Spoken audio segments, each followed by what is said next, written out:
بسم اللہ الرحمن الرحیم۔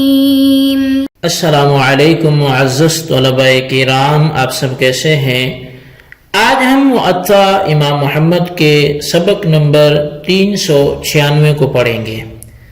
آج کے ہمارے سبق کا عنوان ہے زہد اور تواضع کا بیان۔ آج کے ہمارے سبق کی عبارت باب الزہد والتواضع سے شروع ہوتی ہے۔ آئیے سب سے پہلی حدیث پاک پڑھ کر اس پر کچھ کلام کرتے ہیں اور اس کے بعد پھر بقیہ حدیث بھی پڑھتے ہیں۔ امام محمد رحمۃ اللہ علیہ لکھتے ہیں کہ اخبرنا مالک اخبرنا عبداللہ بن دینار ان ابن عمر اخبره ان رسول اللہ صلی اللہ علیہ وسلم کان یأتی قباء راکبا وماشیا۔ امام محمد رحمۃ اللہ علیہ بیان فرماتے ہیں کہ ہمیں امام مالک نے خبر دی ہے اور وہ فرماتے ہیں کہ ہم سے عبداللہ بن دینار نے روایت کیا ہے کہ عبداللہ ابن عمر رضی اللہ عنہما سے وہ بیان کرتے ہیں کہ رسول اللہ صلی اللہ علیہ وسلم مسجد قباء کبھی پیدل اور کبھی سوار ہو کر آتے تھے۔ اب اس روایت میں یہ ذکر کیا گیا کہ نبی اکرم صلی اللہ علیہ وسلم پیدل اور سوار ہو کر قباء تشریف لے جاتے تھے۔ یہ یاد رہے کہ نبی پاک صلی اللہ علیہ وسلم کا معمول یہ تھا کہ آپ ہفتے کے روز مسجد قباء تشریف لے جاتے اور 2 رکعت نفل پڑھتے اور فرماتے کہ جو آدمی مسجد قباء میں آئے گا اس کو اللہ تعالیٰ کامل عمرے کا ثواب عطا فرمائے گا۔ بلکہ یوں بھی آتا ہے کہ مسجد قباء کی طرف جانا ایسے ہے جیسے بیت المقدس کی طرف جانا ہے۔ چنانچہ اسید بن ظہیر انصاری رضی اللہ تعالیٰ عنہ سے روایت ہے کہ نبی اکرم صلی اللہ علیہ وسلم کے کیونکہ یہ صحابہ کرام میں سے تھے تو وہ نبی پاک صلی اللہ علیہ وسلم سے حدیث پاک بیان کرتے ہیں کہ آپ نے فرمایا کہ مسجد قباء میں نماز پڑھنا یہ عمرے کی مثل ہے۔ اور پھر اس حدیث کو امام ترمذی نے ذکر کرنے کے بعد فرمایا کہ یہ حدیث حسن اور غریب ہے۔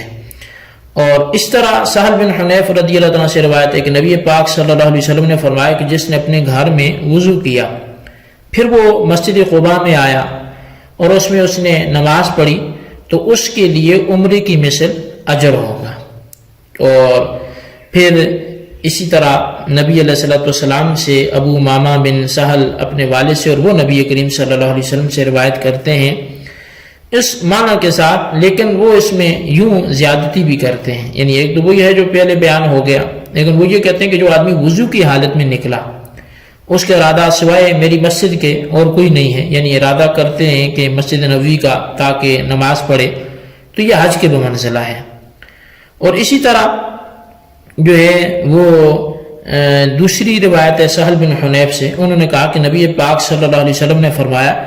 جس نے اچھا وضو کیا پھر مسجد قباء میں آیا اور وہاں اس نے 4 رکعتیں نماز پڑھی تو اس کو غلام آزاد کرنے کے برابر اجر ملے گا۔ حضرت عبداللہ بن عمر رضی اللہ تعالیٰ عنہ سے روایت ہے کہ انہوں نے فرمایا کہ نبی پاک صلی اللہ علیہ وسلم زیارت کرتے قباء کی یا قباء کو آتے سوار ہو کر یا پیدل۔ تو بہرحال یہ ہے کہ مختلف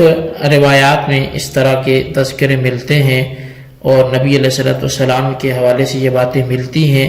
عامر بن سعد اور حضرت عائشہ بن سعد ان دونوں نے اپنے والد سے روایت سنا کہ وہ فرماتے تھے کہ مجھے یہ پسند ہے کہ اس سے کہ میں نماز پڑھوں مسجد بیت المقدس میں کہ میں مطلب یہاں پہ جا کے پڑھوں قباء میں۔ تو بہرحال یہ چند احادیث مسجد قباء میں نماز پڑھنے کے بارے میں ذکر کی گئی ہے جو کہ معطا امام محمد نے ذکر کیا تھا کہ نبی پاک صلی اللہ علیہ وسلم جو ہے وہ پیدل اور سوار ہو کر مسجد قباء تشریف لاتے تھے، لیکن معطا کی حدیث میں اجمال تھا کیونکہ اس میں یہ ظاہر نہیں کیا گیا کہ آپ مسجد قباء میں آ کر نفل پڑھتے تھے یا ویسے ہی آتے تھے، اور دوسرا یہ بیان کیا گیا کہ آپ کے آنے جانے کا مسجد قباء میں کون سے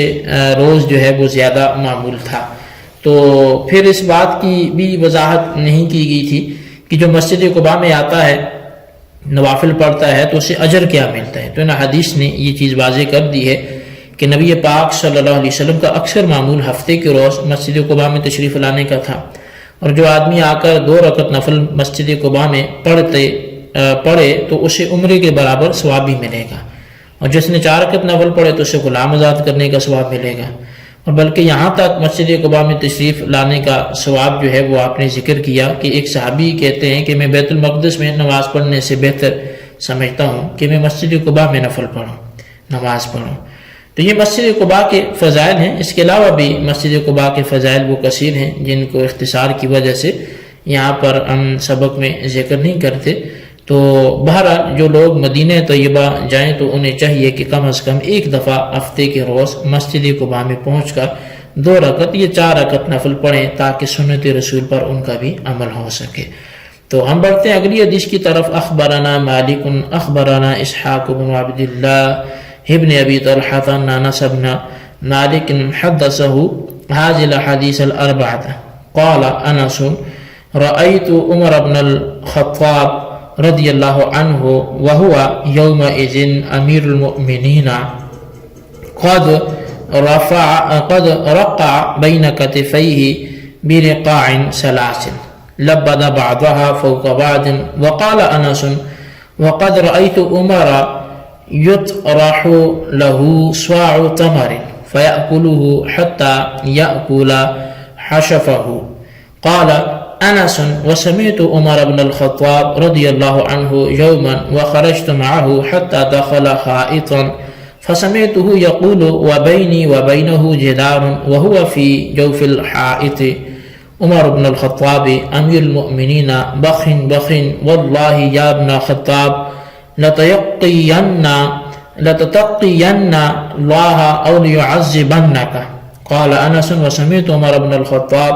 رضی اللہ تعالی عنہ وسلم علیہ رجل فرد علیہ السلام ثم سأل عمر الرجل كيف انت قال الرجل احمد اللہ الیک قال عمر رضی اللہ عنہ هذه اردت منک۔ امام محمد رحمۃ اللہ علیہ آپ بیان فرماتے ہیں کہ ہمیں امام مالک نے خبر دی ہے اور وہ کہتے ہیں کہ ہم سے اسحاق بن عبداللہ بن ابو طلحہ نے روایت کیا کہ انس بن مالک نے ان سے یہ 4 باتیں جو ہیں وہ بیان کی ہیں کہ فرمایا کہ حضرت عمر رضی اللہ تعالیٰ عنہ اس وقت یہ امیر المومنین تھے۔ فرمایا کہ میں نے دیکھا کہ ان کے کرتے میں مونڈوں کے درمیان یعنی کندھوں کے درمیان ایک دوسرے کے اوپر تلے وہ 3 پیبند لگے ہوئے تھے۔ یہ پہلی بات تھی۔ اور دوسری یہ کہ حضرت انس نے کہا کہ میں نے حضرت عمر رضی اللہ تعالیٰ عنہ کو دیکھا کہ ان کے سامنے 1 سا کھجوریں رکھ دی جاتی تو وہ کھاتے، یہاں تک کہ جو ردی ہوتی تو وہ بھی کھا لیتے۔ یہ دوسری بات تھی۔ اور تیسری یہ کہ حضرت انس کہتے ہیں کہ ایک دن میں حضرت عمر رضی اللہ تعالیٰ عنہ کے ساتھ نکلا یہاں تک کہ وہ ایک باغ کے اندر داخل ہو گئے۔ وہ باغ کے اندر تھے، میرے اور ان کے درمیان دیوار حائل تھی۔ میں نے سنا کہ اپنے آپ کو مخاطب کر کے وہ کہہ رہے تھے کہ اے عمر بن خطاب، بخدا اے خطاب کے بیٹے اللہ سے ڈرو ورنہ وہ تجھے عذاب میں مبتلا کر دے گا۔ اور یہ تیسری بات تھی۔ چوتھی بات یہ کہ حضرت انس رضی اللہ تعالیٰ عنہ بیان کرتے ہیں کہ ایک شخص نے حضرت عمر رضی اللہ تعالیٰ عنہ کو سلام کیا تو آپ نے سلام کا جواب دے کر دریافت فرمایا کہ تیرا کیا حال ہے؟ اس شخص نے جواب دیا کہ میں آپ کے اللہ کی حمد بیان کرتا ہوں۔ تو حضرت عمر رضی اللہ تعالیٰ عنہ نے فرمایا کہ میں تجھ سے یہی چاہتا تھا۔ اخبرنا مالک اخبرنا ہشام بن عروہ عن ابیہ قال قالت عائشہ کان عمر بن الخطاب یبعث الینا باخطائنا من الاکار والرؤوس۔ تو امام محمد رحمۃ اللہ علیہ بیان فرماتے ہیں اور آپ امام مالک سے روایت کرتے ہیں کہ انہوں نے ہمیں خبر دی، وہ کہتے ہیں ہم سے روایت کی ہشام بن عروہ نے، وہ اپنے والد عروہ بن زبیر سے کہ حضرت عائشہ صدیقہ رضی اللہ تعالیٰ عنہ جو ہے وہ فرماتی ہے کہ حضرت عمر رضی اللہ تعالیٰ عنہ کوئی جانور ذبح کرتے تو وہ بِأَحْزَائِنَا مِنَ الْأَكَارِ وَالرُّؤُوسِ وہ ہم لوگوں کا حصہ سری پائے جو ہے وہ ضرور بھیجتے تھے۔ اخبرنا مالک اخبرنی یحییٰ بن سعید انہ سمع القاسم یقول سمعت اسلم مولا عمر بن الخطاب رضی اللہ تعالی عنہ یقول خرجت مع عمر بن الخطاب وهو يريد الشام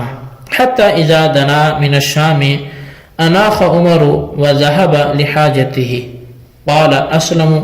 فطرحت فروتي بين شق رحلي فلما فرغ عمر عمد إلى بعيري فركبه على الفرو وركب أسلم بعيره فخرجا يسيران حتى لقيهما أهل الأرض يتلقون عمر قال أسلم فلما دنوا منا أشرت لهم إلى عمر فجعلوا يتحدثون بينهم قال عمر نطمح أبصارهم إلى مراكب من لا خلاق لهم يريد مراكب العجم. امام محمد رحمۃ اللہ علیہ فرماتے ہیں کہ ہمیں امام مالک نے خبر دی ہے، وہ فرماتے ہیں کہ ہم سے روایت کیا یحییٰ بن سعید نے کہ میں نے قاسم سے سنا کہ وہ کہتے تھے کہ میں نے عمر بن خطاب رضی اللہ تعالیٰ عنہ کے آزاد کردہ غلام اسلم سے سنا کہ وہ کہتے ہیں کہ میں حضرت عمر رضی اللہ تعالیٰ عنہ کے ساتھ نکلا تو ان کا ارادہ شام کا تھا. ہم شام کے قریب پہنچے تو حضرت عمر رضی اللہ تعالیٰ عنہ نے اپنی سواری کو بٹھایا اور رفع حاجت کے لیے چلے گئے. اسلم کا یہ بیان ہے کہ میں نے اپنی جو گودڑی ہے وہ اتار کر اپنے کجاوے میں رکھ لی. جب آپ فارغ ہو کر آئے تو میری اونٹ کی طرف رخ کیا اور اس پر سوار ہو کر میری گودڑی پر بیٹھ گئے. اسلم ان کی اونٹ پر سوار ہوئے تو پھر دونوں روانہ ہو گئے، یہاں تک کہ ہمیں اس سرزمین کے لوگ آ ملے جو آپ کے استقبال کے لیے آئے تھے. جب وہ ہمارے قریب آ گئے تو میں نے انہیں اشارے سے بتایا کہ عمر فاروق اعظم رضی اللہ تعالیٰ عنہ وہ نہیں ہیں، وہ مطلب وہ آپس میں گچے مگویاں کرنے لگے. تو حضرت عمر رضی اللہ تعالیٰ نے فرمایا کہ یہ لوگ ان سواروں کے انتظار میں ہیں جن کا آخرت میں حصہ نہیں ہے. اس سے حضرت عمر رضی اللہ تعالیٰ کی مراد جو ہے وہ اجمی لوگ تھے. تو استقبال کرنے والوں کا خیال تھا کہ اسلام کی خلافت کا سربراہ فاروق اعظم رضی اللہ عنہ دنیا کے بادشاہوں کی طرح شان و شوکت کے مطلب مالک ہوں گے. تو اس لحاظ سے وہ آپس میں چیم گوئیاں جو ہیں وہ طرح طرح کی باتیں کرنے لگے. تو اب بہرحال اس پر احادیث جو ہیں ابھی چونکہ اس کی وضاحت پہ بھی ہمارا کلام ہوگا تو ایک حدیث اس باب کی وہ ہم آئندہ سبق میں بیان کر کے ساری سبق کی وضاحت کریں گے. اللہ تبارک و تعالیٰ سے دعا کرتے ہیں جو پڑھا سنا سے یاد رکھنے کی توفیق نصیب فرمائے. آمین بجاہ نبی الامین صلی اللہ علیہ وسلم.